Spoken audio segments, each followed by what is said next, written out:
الله الحمد لله وكفى وسلام على عباده الذين اصطفى أما بعد فأعوذ بالله من الشيطان الرجيم بسم الله الرحمن الرحيم لا تثريب عليكم اليوم يغفر الله لكم وهو أرحم الراحمين صدق الله العظيم সমবেত প্রাণপ্রিয় তৌহিদি জনতা, বিভিন্ন স্তরের ধর্মপ্রাণ মুসলমান ভাই ও বন্ধুগণ, ছাত্র বন্ধুগণ এবং প্রিয় এলাকাবাসী, আল্লাহ পাক রব্বুল আলামিনের শুকরিয়া আদায় করি। আল্লাহর দ্বীনের কথা বলার অপরাধে, আল্লাহর দ্বীনের বিজয়ের ঝান্ডা এবং কেতন উড্ডীন করার প্রত্যয় ব্যক্ত করার অপরাধে, আল্লাহর জমিনে আল্লাহর দ্বীন প্রতিষ্ঠার আন্দোলনের অপরাধে আমরা অনেক ভাই কারারুদ্ধ হয়েছিলাম। পর্যায়ক্রমে সকলেই আলহামদুলিল্লাহ জিন্দানখানার লৌহ প্রাচীর ভেদ করে মুক্ত জীবনে ফিরে এসেছেন। সর্বশেষ আজ আমার মুক্তির মধ্য দিয়ে 2021 সালে হেফাজতে ইসলাম বাংলাদেশ এবং এদেশের আলেম সমাজের উপর ইতিহাসের অন্যতম এক গভীর ষড়যন্ত্র এবং চক্রান্ত নির্যাতনের যে স্টিমরোলার পরিচালনা করা হয়েছিল, তার আজকে একটি প্রাথমিক অধ্যায়ের পরিসমাপ্তি ঘটল। আমরা স্পষ্ট ভাষায় বলতে চাই, আমাদের উপর জুলুম করা হয়েছে,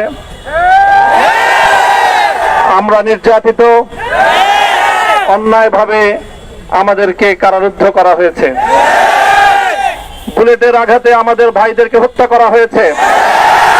আমরা যখন আমাদের সন্তানদের লাশ এবং তাদের রক্তমাখা বুলেট বিদ্ধ সেই মরদেহকে সামনে রেখে আমরা যখন আমাদের ন্যূনতম প্রতিবাদটুকু উচ্চারণ করতে গিয়েছি, তখন আমাদেরকে কারারুদ্ধ করা হয়েছে,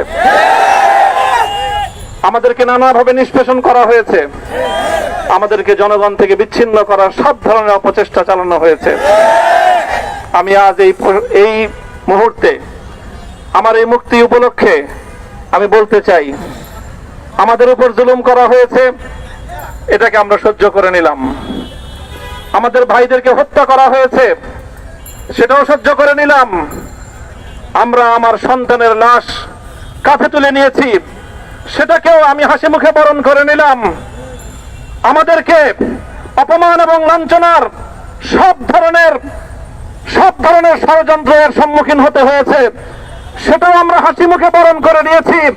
কিন্তু আল্লাহর জমিনে আল্লাহ এবং তার রাসূলের কোন সম্মান এক মুহূর্তের জন্য আমরা বরদাস্ত করে নেব না। আমরা আমাদের সর্বোচ্চ ত্যাগ এবং কোরবানি স্বীকার করতে প্রস্তুত রয়েছি, জীবন দিতে প্রস্তুত রয়েছি।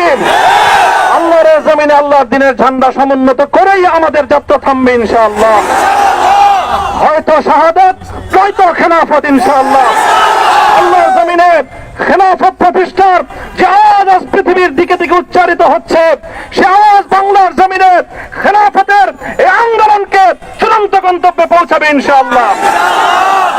আমি বাংলাদেশের আলেম সমাজ, হেফাজতে ইসলাম বাংলাদেশ সহ বাংলাদেশ খেলাফত মজলিস সহ সকল ভ্রাতৃপ্রতিম সংগঠন, সকল ধর্মপ্রাণ, ইসলামপন্থী বিভিন্ন ছোটখাটো মতবিরোধ, মত পার্থক্যের ঊর্ধ্বে উঠে যারা এলায়ে কালিমাতুল্লাহর এই এক বাণীতে বিশ্বাসী, আল্লাহর জমিনে আল্লাহর দ্বীন কায়েম করতে চাই, আমাদের তাআলু ইলা কালিমাতিন সাওয়াইন বাইনানা ওয়া বাইনাকুম এই এক মন্ত্রে উজ্জীবিত হয়ে আল্লাহর দ্বীনের ঝান্ডা সমুন্নত করবার এই আন্দোলন এবং সংগ্রামে আমি নিজেকে উৎসর্গ করার ঘোষণা করছি।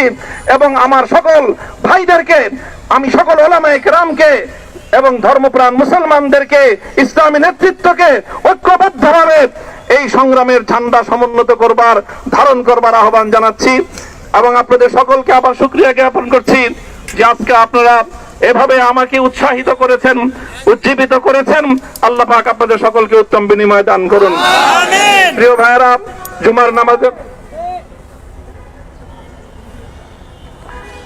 জুমার নামাজের একেবারে ঠিক আগ মুহূর্ত এখন সব মসজিদগুলোতে জুমার প্রস্তুতি চলছে। আমরা এখন এখানে খুব সংক্ষিপ্ত দোয়ার মাধ্যমে আমাদের আজকের এই প্রোগ্রামের সমাপ্তি ঘোষণা করব। এরপরে ইনশাআল্লাহ প্রত্যেকে সুশৃঙ্খল ভাবে যার যার জায়গা মতো বা আশেপাশের মসজিদগুলোতে গিয়ে আপনারা জুমার নামাজ আদায় করবেন। আমি আবারও বলছি, আমি আমার আলোচনার শুরুতে কোরআনে পাকের সেই আয়াতটুকু তেলাওয়াত করেছিলাম, হযরত ইউসুফ আলাইহিস সালাতু ওয়াস সালাম কারামুক্তি এবং প্রকৃত যারা অন্যায়কারী ছিল সেই অন্যায়কারীদের স্বরূপ ওনার সামনে উন্মোচিত হয়ে যাওয়ার পর, জাতির সামনে তাদের স্বরূপ উন্মোচিত হয়ে যাওয়ার পর তিনি যে কথা বলেছিলেন, আমিও নবী ইউসুফ আলাইহিস সালাতু ওয়াস সালামের অনুসারী হিসেবে তার সুরে সুর মিলিয়ে কণ্ঠে কণ্ঠ মিলিয়ে কথাই বলতে চাই, লা তাসরিবা আলাইকুমুল ইয়াউম, ব্যক্তিগত আক্রোশের প্রতিশোধ আমরা কারো কাছ থেকে গ্রহণ করব না। সকলকে আহ্বান জানাই, মাদ্রাসা, স্কুল, কলেজ, ভার্সিটি কোন শিক্ষা ব্যবস্থার ছাত্রদের মধ্যে বিভেদ করার নীতিতে মামুনুল হক বিশ্বাস করে না। আসো, স্কুলের ছাত্র আসো, আমার মাদ্রাসার ছাত্র পাশে দাঁড়াও, কলেজ থেকে আসো, ভার্সিটি থেকে আসো, তোমরা হাতে হাত মিলাও, ইনশাআল্লাহ দেশের স্বাধীনতা অক্ষুণ্ণ থাকবে। এদেশের ইসলাম এবং হাজার বছরের যে সাধনা সংগ্রাম, সেই সংগ্রাম বিজয়ী হবে ইনশাআল্লাহ।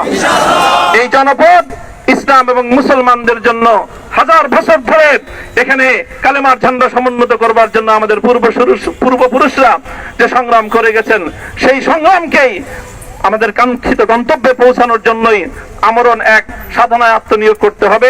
সেই আহ্বান আমি সকলের প্রতি ব্যক্ত করছি। ওয়া আখিরু দাওয়ানা আলহামদুলিল্লাহি রাব্বিল আলামিন।